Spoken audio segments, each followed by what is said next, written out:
नमस्कार दोस्तों, स्वागत है आपका फिर से प्रैक्टिकल टेक्नीशियन चैनल में। आई होप आप सब लोग बढ़िया हैं और डेली कुछ ना कुछ नया सीख रहे हैं अपने काम को बेहतर बनाने के लिए, जिससे कि आप अपने फील्ड्स में अपना बेस्ट दे पाएँ। और इसी आशा के साथ हम इस वीडियो को भी स्टार्ट करते हैं। और ये वीडियो बहुत नया और बहुत अलग होने वाला है, क्योंकि इसमें हम बात करने वाले हैं इन्वर्टेड स्क्रॉल चिलर के बारे में। जी हाँ, जो आप ये सामने चिलर देख रहे हैं ये है ब्लू स्टार का इन्वर्टेड स्क्रॉल चिलर। इससे पहले कोई भी वीडियो मैंने अपलोड नहीं कर रखी है स्क्रॉल चिलर या इन्वर्टेड चिलर के ऊपर। तो नया वीडियो है, बहुत कुछ नया सीखने को मिलेगा, नया देखने को मिलेगा। तो वीडियो को बिल्कुल भी स्किप मत करिएगा, नहीं तो आप बहुत कुछ मिस कर जाएंगे। तो फर्स्ट ऑफ ऑल ये कोई प्रमोशन वीडियो नहीं है और इस वीडियो से सिर्फ और सिर्फ हम नॉलेज गेन करने वाले हैं। इस टाइप के आपको जो चिलर देखने को मिलते हैं ना, ये आने वाला फ्यूचर है, क्योंकि इस टाइप में आपको VRB VRF इसी डिज़ाइन में आपको देखने को मिलते हैं। एयर कूल्ड तो होते ही हैं, साथ के साथ इसी डिज़ाइन में इसी टाइप के आपको स्क्रॉल कंप्रेसर और बहुत कुछ जो इस चिलर में आपको देखने को मिलेगा वही आपको VRB या VRF में देखने को मिलता है। और ये आने वाला फ्यूचर भी है, क्योंकि ये काफ़ी ज़्यादा लाइट वेट हैं, कॉम्पैक्ट हैं, कम स्पेस लेते हैं, जिससे कि आसानी से आप इसको कहीं पर भी इंस्टॉल कर सकते हैं। तो इस चिलर से रिलेटेड चाहे वो डिस्प्ले है, compressor, evaporator, condenser fan, coil और जो सर्विस वाला पार्ट है, वो सब कुछ हम डिटेल में इस वीडियो के अंदर समझने और देखने वाले हैं। तो सबसे पहले बात कर लें सर्विस के बारे में। तो सर्विस आपको पता है एयर कूल्ड में जो मेजर पार्ट होता है वो कंडेंसर कॉइल का रहता है, क्योंकि जो कंडेंसर कॉइल है वो डस्ट जम जाती है उसके ऊपर कुछ टाइम पीरियड के बाद, तो उसको आपको वॉश करना होता है। अगर आप टाइम टू टाइम करते रहते हैं तो नॉर्मली आपको वाटर से वॉश करना होता है। अगर आप काफ़ी लंबे पीरियड की बात कर रहे हैं तो आपको केमिकल से करना होता है। ये डिपेंड करता है कि कॉइल की कंडीशन किस तरीके की है। तो यहाँ पर सबसे पहले हमें कॉइल की सर्विस करनी है, यानी कि उसको पानी से साफ़ करना है। उसके बाद हम दूसरे पार्ट्स को चेक करेंगे।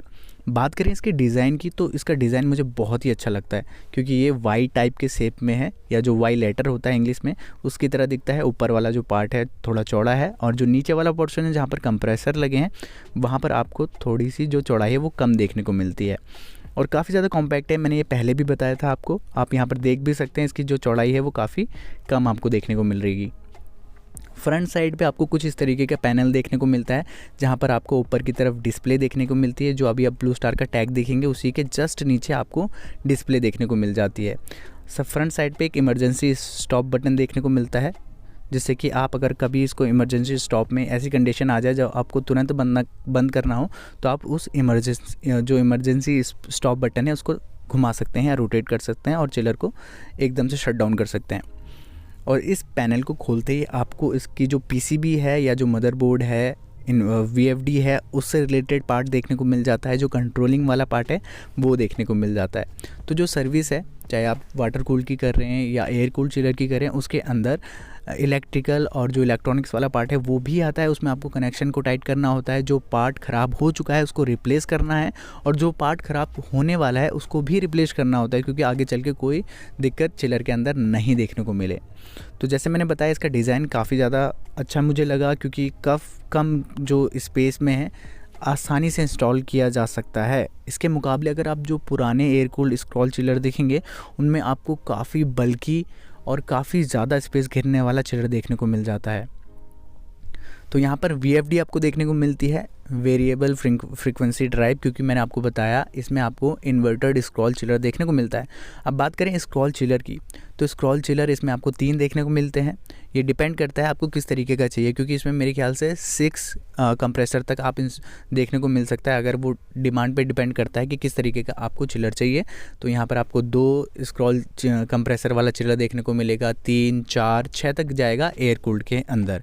और इसके अंदर आपको वाटर कूल्ड चिलर भी देखने को मिलता है इसी टाइप का, वो अलग है कुछ, क्योंकि उसमें आपको कंडेंसर आपको पता है शेल एंड ट्यूब टाइप का देखने को मिलता है। ये तो आपका एयर कूल्ड है, इसमें आपको कॉइल देखने को मिल जाती है कंडेंसर की। तो इसमें एयर कूल्ड चिलर और वाटर कूल्ड चिलर दोनों देखने को मिल जाते हैं। तो सबसे पहले जो इनके पैड्स हैं, यानी कि जो डिज़ाइन है वो एकदम फुली पैक है। और एक और चीज़ इसमें ख़ास मेरे को ये लगी कि जो नीचे वाला पोर्शन यानी कि जो कंप्रेशर वाला पोर्शन है और जो ऊपर कंडेंसर वाला पोर्शन है वो दोनों सेपरेट है, यानी कि दोनों अलग अलग है। पुराने जो चिलर्स होते थे स्क्रॉल वाले, उसमें आपको देखने को मिलेगा जो ऊपर का जो पोर्शन है वो भी ओपन रहता था, नीचे वाला भी ओपन रहता था, जिससे कि जो ऊपर से जो पानी गिरता है, एक तो ये खुली जगह पे लगाए जाते हैं एयर कूल्ड, जिससे कि जो बरसात का पानी है वो नीचे भी पहुंच जाता था पुराने वाले में। बट इसमें ऐसा नहीं है, इसमें आपको नीचे वाला पार्ट सेपरेट देखने को मिलता है। वो आगे चल के अभी मैं आपको दिखाने वाला हूँ वो किस तरीके से है। और ऊपर वाला जो पार्ट है वो आपको अलग देखने को मिलता है, यानी कि जब आप कभी कॉइल को वॉश करते हैं या बरसात होती है तो नीचे पानी ना जा पाए। और फुली पैडिंग है, यानी कि फुल पैडिंग, यानी कि चारों तरफ से इसको बंद रखा गया है, जो कि इसको और ज़्यादा क्लीन, नीट और क्लीन अगर आप देखेंगे तो बहुत ज़्यादा सुंदर देखने को मिलता है। तो जब सर्विस करते हैं तो आपको पता है पीसीबी के ऊपर भी आपकी धूल जम जाती है कभी कभी, जब आप इसको कभी कभी ओपन करते हैं तो इसको आप ब्लोर से साफ़ कर सकते हैं आसानी से, क्योंकि इसके अंदर जो कंपोनेंट होते हैं वो काफ़ी ज़्यादा महंगे होते हैं, तो इसको थोड़ा ध्यान से साफ़ करना होता है। इसके जितनी भी वायरिंग है उनको आपको टाइट करना होता है, क्योंकि जो चिलर चलता है तो उसमें वाइब्रेशन होती है। वाइब्रेशन की वजह से क्या होता है, जो पॉइंट्स है वो काफ़ी ज़्यादा लूज़ हो जाते हैं वायरिंग के या दूसरे कंपोनेंट्स। नीचे आप VFD देख सकते हैं। तो इसमें जो कंप्रेसर लगा हुआ है, वो जो 3 कंप्रेसर है उनमें 2 कंप्रेसर फिक्स टाइप के हैं, यानी कि वो चलते रहते हैं, और जो एक कंप्रेसर है स्क्रॉल कंप्रेसर वो आपका इन्वर्टेड है। तो ऊपर वाले पार्ट यानी कि कॉइल की जो सर्विस थी वो कंप्लीट हो चुकी है, हमने कॉइल को वॉश कर दिया है। अब बारी आती है नीचे वाले पार्ट की, जहां पर आपको 3 स्क्रॉल कंप्रेसर देखने को मिल जाते हैं। सबसे पहले आप ये देखिएगा कि किस तरीके से ये दोनों पार्ट एक दूसरे से सेपरेट हैं।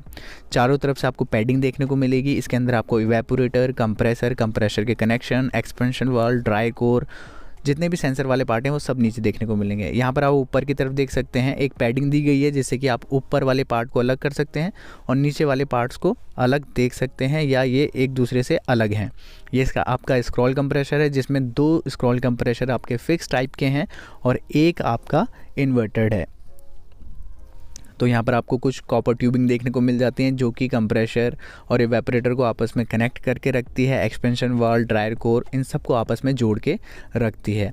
इवेपोरेटर के साथ हर एक कंप्रेसर की एक अलग लाइन गई है, जिससे कि यहाँ पर आपको 3 सेपरेट कनेक्शन देखने को मिल जाते हैं कंप्रेसर के साथ। इवेपोरेटर के बगल में आपको जो वाइट बॉक्स देखने को मिल रहा है, यहाँ पर आपको जो कंप्रेसर है उसके पावर कनेक्शंस देखने को मिलेंगे, जो कि अभी आगे चल के मैं आपको दिखाऊंगा ओपन करके। तो हार्मेटिकली सील्ड आपको स्क्रॉल कंप्रेसर देखने को मिल जाता है यहाँ पर। तो जो चिलर के अंदर जो रेफ्रिजरेंट है वो है R410A, जो कि करीबन चार्ज करी जाती है 26 किलो, और इसकी जो कैपेसिटी है चिलर की वो है 34 TR की। उसी के साथ यहाँ पर आपको BMS की कनेक्टिविटी भी देखने को मिल जाती है, जो कि इसको और ज़्यादा एडवांस बना देता है। और पार्ट्स के बारे में भी बात कर लेते हैं। तो यहाँ पर मैंने आपको सारे कंप्रेसर दिखा दिए हैं, 3 कंप्रेसर थे इसमें, और इसके अंदर आपको अलग अलग डिज़ाइन देखने को मिल जाते हैं। वाटर कूल्ड भी देखने को मिलता है, एयर कूल्ड भी देखने को मिलता है। जो कंप्रेसर की क्वांटिटी है वो कम ज़्यादा हो सकती है, 2 कंप्रेसर से 6 कंप्रेसर तक आपको इसके अंदर देखने को मिल जाता है एयर कूल्ड के अंदर। वाटर कूल्ड के अंदर ऐसा नहीं है, उसमें आई थिंक 4 कंप्रेसर लास्ट है। तो ये डिपेंड करता है किस तरीके की आपको चिलर की ज़रूरत है। तो बिजली की खपत के अनुसार इसके अंदर आपको अलग अलग रेटिंग के, अलग अलग स्टार के चिलर देखने को मिल जाते हैं, 2 स्टार, 3, 5, 4। तो जैसे आपको डोमेस्टिक लेवल पे स्प्लिट विंडो देखने को मिलते हैं स्टार रेटिंग के साथ, उसी तरह इसमें भी आपको स्टार रेटिंग देखने को मिलती है। वो डिपेंड करती है कि कौन सा चिलर कितनी बिजली की खपत करता है। तो इससे रिलेटेड जो बाउसर है या जो इससे रिलेटेड डाटा, ड्राइंग्स हैं, खास करके जो ड्राइंग्स इसके इलेक्ट्रिकल पावर या जो इसकी कंट्रोलिंग की जो जितनी भी वायरिंग है उनसे रिलेटेड जो ड्राइंग है वो आपको मैं टेलीग्राम चैनल पे प्रोवाइड करा दूंगा इस वीडियो को अपलोड होने के बाद। तो सेकंड जो चीज़ मेरे को इसके अंदर काफ़ी अच्छी लगी वो इसकी पैडिंग है, जो कि आप सामने देख पा रहे होंगे। कॉइल के साइड्स भी कवर किए गए हैं, ऊपर जो आप कंडेंसर फैन देखेंगे उनको भी कवर किया गया है प्रॉपर तरीके से। नीचे कंप्रेसर वाला पार्ट है, उसके जो पावर सप्लाई वाला पार्ट है उसको भी अलग से बॉक्स में रखा गया है। साइड सारी कवर करी गई हैं, पूरा एकदम बंद रखा गया है, जिससे कि एक नीट और क्लीन दिखता है, बहुत साफ़ और सुथरा दिखता है, जो कि पुराने वाले जो चिलर्स हैं उनमें नहीं देखने को मिलता है। यहाँ पर आपकी ये वायरिंग है पावर की, टेंशन मत लीजिए, मैं आपको प्रोवाइड करा दूंगा इसकी ड्राइंग, जिससे कि आप और अच्छे से समझ पाए कि इसमें क्या क्या आपको देखने को मिल जाता है। चाहे वो कंट्रोलिंग की बात कर लीजिए, चाहे वो इसके इलेक्ट्रिकल वाला जो पोर्शन या पावर वाला पोर्शन है, उससे रिलेटेड जो ड्राइंग है वो आपको टेलीग्राम चैनल पर मैं प्रोवाइड करवा दूंगा। उससे आसानी से समझ जाएंगे आपकी किस तरीके की इसकी वायरिंग है। वायरिंग से रिलेटेड जितना पोर्शन है उसको आपको टाइट करना होता है, जो पार्ट जल चुका है उसको भी आपको रिप्लेस करना होता है, जिससे कि आगे चल के चिलर में कोई भी प्रॉब्लम ना देखने को मिले। डिस्प्ले की बात करें, काफ़ी ज़्यादा डिसेंट सा है, काफ़ी ज़्यादा फ्यूचरिस्टिक तो नहीं है बट सिंपल आपको देखने को मिल जाता है, जहाँ पर आपको होम का option, user set point, compressor, evaporator, condenser से रिलेटेड सारे पार्ट्स देखने को मिल जाते हैं। आराम से आप पैरामीटर्स देख सकते हैं और जो एरर है वो भी आप आसानी से इसके अंदर देख सकते हैं। अलार्म अगर आपको देखना हो, एरर हिस्ट्री में जाइए, कुछ इस तरीके से अलार्म आपको देखने को मिल जाते हैं। डिस्प्ले काफ़ी अच्छा है, जैसे आप फ़ोन को ऑपरेट करते हैं उसी तरीके से आप इसके डिस्प्ले को ऑपरेट कर सकते हैं आसानी से। कुछ पार्ट्स के लिए यहाँ पर यूज़र आईडी मांगता है या पासवर्ड मांगता है और कुछ इस तरीके का इसका आपको डिस्प्ले देखने को मिल जाता है। फुल टच है, आप सामने देख सकते हैं, कुछ आईपैड जैसा दिख रहा है, तो कुछ इस तरीके का डिस्प्ले इस चिलर के अंदर आपको देखने को मिल जाएगा। तो इस चिलर से रिलेटेड जितना पार्ट था वो हमने कवर कर लिया है और ये था आपका ब्लू स्टार का inverted scroll chiller. I hope आपको कुछ नया सीखने को मिला होगा। वीडियो को करते हैं यहीं पर रैप अप। मिलेंगे इसी तरीके की इन्फॉर्मेटिव और इंटरेस्टेड वीडियो के साथ, तब तक के लिए धन्यवाद।